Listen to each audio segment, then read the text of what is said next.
Welcome to the Celebrate a Sister podcast. I'm your host, Emma Walkinshaw, author, body confidence coach, and founder of the Embodied Woman and 21 Minutes of Morning Magic. You'll also find me on the yoga mat hosting retreats here in Australia and internationally. Each week, I chat with incredible women around self-belief, body acceptance, and embracing who we are, especially in midlife. We share real stories, challenge outdated beauty standards, and grow together through honest conversations. I am so glad you are here. Enjoy. Hello and welcome to this week's episode of Celebrate a Sister podcast. I am your host, Emma Walkinshaw. This week is a solo episode, and I'd like to say thank you to all the women who are listening to the podcast this week. If you are a regular listener, thank you so much. I really appreciate you showing up because your conversation, your comments, your emails, your little DMs really inspire me to keep putting out all of the little topics that us midlife women love to discuss and perhaps have some awareness around. And if you are new here, a big warm welcome. So this week's topic was born out of a great conversation I was having with my dearest girlfriend. And we were talking about the disconnection that we sometimes feel. And I was saying how at the moment, I really have no excuse. I'm really getting in my own way because I don't have the children at home anymore. Husboss is off at the office and he's doing his thing. So I really have never had, since becoming a mum, I've never had this much time available to me to explore and do things that I want to do. And I'm really, really wanting to explore some hobbies. And what's stopping me? Me. So I was thinking about this overall disconnection that I have experienced and still am experiencing from time to time. And I did a little bit of journaling and we chatted about it. And I've come up with areas where I believe, this is through me talking to, having some conversations this week, and then all of the coaching I've done over the years, where women have shared with me this points of disconnection in their life. So particularly around the body acceptance, body love journey, I believe women, and you know that I always talk about women. It's not that I'm saying I don't like men, but I just talk, I have worked with women, so I know women. So I believe that the first thing that we have done in this disconnection is we have overridden our own body's wisdom. We have pushed through exhaustion. The diet culture has taught us to ignore hunger cues. Often also, you know, I've told that story where I know someone and she would be on a diet and it would get to, the early evening and she would be hungry. So she would just go to bed because it's not okay to be hungry. So really disconnection from the body. Also skipping rest, staying on or pushing through when your body's really whispering, please stop for the day. And I know that there's times in our life where we have to keep going and we have to keep pushing through, but there's times where we don't. And there's times when we can actually honor our body's wisdom and not override the hunger cues, not override the need to go to the toilet, not override that we're running on empty. So that is the first little point of disconnection that I've noticed in myself and women I've talked to, and particularly the diet culture telling us that you can't be hungry, you'll eat when the prescription says to. The other is silencing our emotions. Have we had points in our life where we have absolutely felt very disconnected from our emotions because it's been too painful to go there? It's not the right time. Disconnection looks like emotional numbness, where there's just this numb feeling. And I feel like when we do bring the numbness in, every now and again, a little bit of irritability, or we will disproportionately react to something. So I feel we can hold a lid on these emotions for so long and move in and out of kind of numbing and dumbing and not acknowledging. But then a situation will happen that's not that big a deal, and we will, and speaking from my own experience, will absolutely lose my peanuts when it was probably not warranted. But because of the constant numbing out of the emotions, then it just blows out in all kinds of areas. The other area that I feel I have, and working with women that they have also shared with me, is abandoning our desires. And yes, sometimes that is what happens because we are raising a family. It's just not the right time. But if we get really, really honest with ourselves, we don't have to abandon our desires. And I want to real talk you here. Stop making excuses. I hear so many times women go, oh, I'd love to come on that retreat with you, or I would love to do that workshop with you. I'd love to do that. But, I just can't. We are women living in a beautiful world where we really can make it happen. So please don't abandon your desires. Don't put it off to another day. If you want to travel or you want to experience something, please don't put it off. Because disconnection looks like I don't even know what I want anymore. And I don't even know how I'm going to achieve it. That's what happens when we abandon our desires. So it's time to come back home and actually start to, what's my favorite saying? Dreams are free. Start to dream. Start to think about what would it look like. So I'm encouraging you to invite your desires back. Get that appetite back again.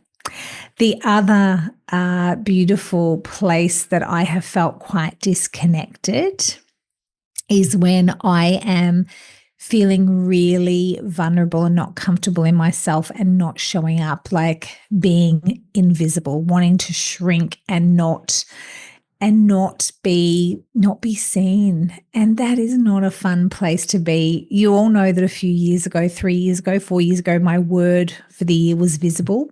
It's safe to be seen. And when I felt really disconnected, I have really avoided living my truth in a lot of ways, because I felt like I'm not acceptable and I can't show up. And that comes back to my journey of body acceptance. And now I am really proud to say, and you probably have seen me, I will even show up on Instagram in my swimmers now. I don't even care anymore. No, it's not that I don't care. I do care. I am saying this is me, and I'm not disconnected anymore. I am connected to this body. The other thing that we often do, and I know I've done this, is actually avoid solitude. So even though I know that I am busy, I am overbooked, I am maybe even glued to the screen, I'm avoiding having alone time. It often feels a bit is it unfamiliar?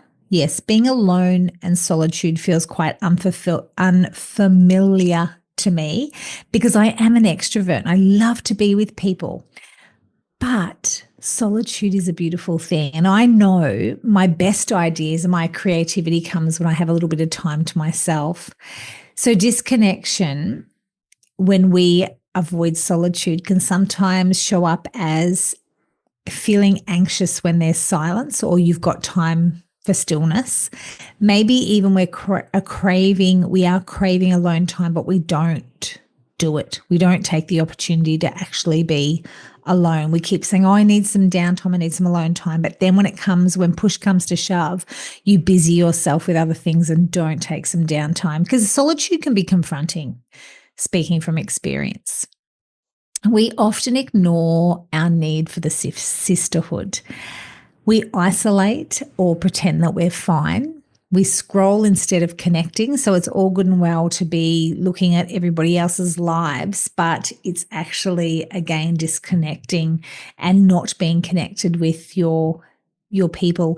And we often know that sometimes we'll go, gosh, I haven't seen so-and-so for a while. I haven't seen anything go over where she's been. And she'll go, oh yeah, I've just been really, really busy. But it's a bit of a form of disconnection. So if we are feeling this need for sisterhood, but we're ignoring it, it can show up as loneliness, self-doubt, longing for deeper connection. So Notice when you do feel a little bit lonely and say, oh, is it because I've had a little bit too much time where I haven't got with my women and my people? I love what Kylie says, and I think I've said it a few times on the podcast. We have to mix auras. We actually have to get with other women and connect. That's why I love retreats and workshops so much. We often live in our heads and not in our bodies. We overthink everything. We intellectualize feelings instead of feeling them. We forget to move, breathe, and feel grounded. Have you ever stepped onto the yoga mat and gone, oh my goodness, this is the first time all day or all week that I've actually been breathing a full deep breath in and a full deep breath out? We often go about our day very disconnected from ourselves. I think that's what I love so much about yoga, is that beautiful connection to our body, mind, and soul. So if you've been living a little bit in your head too much lately, I invite you to drop into your heart. And yes, a yoga class could be the way to do that. Maybe you do it in another way, such as a beautiful walk in nature that always gets us connected again out of our head and into our heart. Maybe you need a soulful chat with a girlfriend, or maybe you need a big warm hug. But notice if you are living in your head and not in your heart. I've also had times where I felt quite disconnected, and that is not feeling safe in my own body. You know, I've shared very openly about my very long journey of diets, and I've broken up with diets now because for a long time I've thought I can't trust myself to feed myself because I need to hand money over to someone to tell me what to eat and what regime I should be on. So then that's resulted in me not feeling safe in my own body.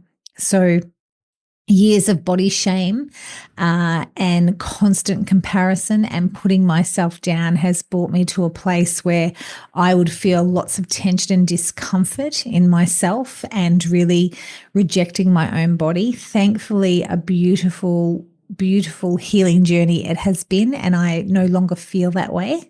So a sign that you have not been trusting yourself is when we are asking everybody else their opinion and not tapping into our own connection. So disconnection can be outsourcing, giving away your power, not your deep knowing and not following it, and bypassing your own inner wisdom. So in the 8-week workshop I have coming up, the Embodied Woman, we spend the whole 8 weeks tuning, honing, and strengthening our intuition. And I do this with a gazillion tools. Well, not a gazillion, 62 to be exact. So in these 62 tools and processes over 8 weeks, we really come back home. We really start to trust this intuition. We trust our bodies. We trust ourselves. We really start to move away from this disconnected feeling and come back home. And the biggest thing that women say to me after the 8-week journey, they say, I am so happy that I spent an hour and a half to 2 hours each week with myself, on myself. We do group coaching and then we do one-on-one coaching, and I share all of these processes. But it is such a magnificent way that we can bring that connection back. So really realigning our heart, mind, and soul. And the women that come through it, the clarity that comes from it, because we have really managed to feel back into our heart, start to uncover all those things that we want to do, be, have, create. We have this beautiful methodology in the 8 weeks that has you arrive at this place where you know exactly what the next step is and you know what you want next. And that is the beauty of this beautiful course. So the Embodied Woman starts on May the 7th if you're interested. The other little disconnection that I had noticed when working with women is when they are on autopilot, going through the motions, days feel like a blur, joy is absent, everything feels a little bit dulled. You're ticking boxes, you're getting through the to-do list, but there's really no emotional feeling there. It's very much an autopilot. And then what happens then is days turn into weeks, weeks turn into months, months turn into years, and all of a sudden the year's gone and you did what you had to do and you ticked the box, paid the bills, chopped wood, carried water, but you didn't actually put any intention into your life and there was no intentional living. So I invite you to start to think about what would my life look like if I was living intentionally. And in the 8-week course, we spend a lot of time looking at intentional living. So do you resist receiving? That's the other question I'd like to ask you. Do you resist receiving compliments, support, help, rest, food, good food? Do you brush it off? Do you feel guilty? Do you try and repay it immediately? Like you just actually can't receive. This is another point of disconnection. Always giving and never allowing yourself to receive with softness and gratitude is a disproportionate relationship. So think about your ability to receive with grace and actually feel what it feels like to be taken care of, because it's really easy to be giving and doing all the time. It is so tricky to receive. It is so tricky to feel your emotions. It's so tricky to actually be present because we've gotten really good at the to-do list and the autopilot and the numbing out.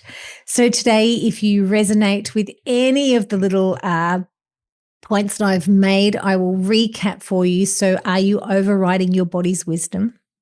Have you been silencing out your emotions? Have you abandoned your own desires? What are they? What do you want, my darling? Do you look for approval? Have you been avoiding solitude because it's really, really tricky to be alone sometimes and hear your own thoughts? Have you been ignoring your need to connect in with the sisterhood? Have you been living your life in your head and not your heart or connecting to your body? Do you feel safe in your own body? Do you second guess your intuition? Have you been bypassing her even when you have got a really loud inner voice saying turn left and you go and turn right? Have you been ignoring your intuition? Have you been living on autopilot? And are you able to receive? So there is our beautiful topic this week about feeling a little bit disconnected in this stage of life because we've been busy and we have been distracted and we have been doing everything for everyone else. But now's your time to acknowledge this and it's your choice. You get to choose. You actually do. You get to choose. So I would love to help you. I would love to help you strengthen your intuition, tap into your desires and start to build that beautiful connection again with your body, mind, and soul. So if you are keen, come and join me on the 7th of May for the 8-week Embodied Woman course. You will not be disappointed. I promise you it will crack your beautiful heart open. It will put a smile on your face, the laughter, the joy.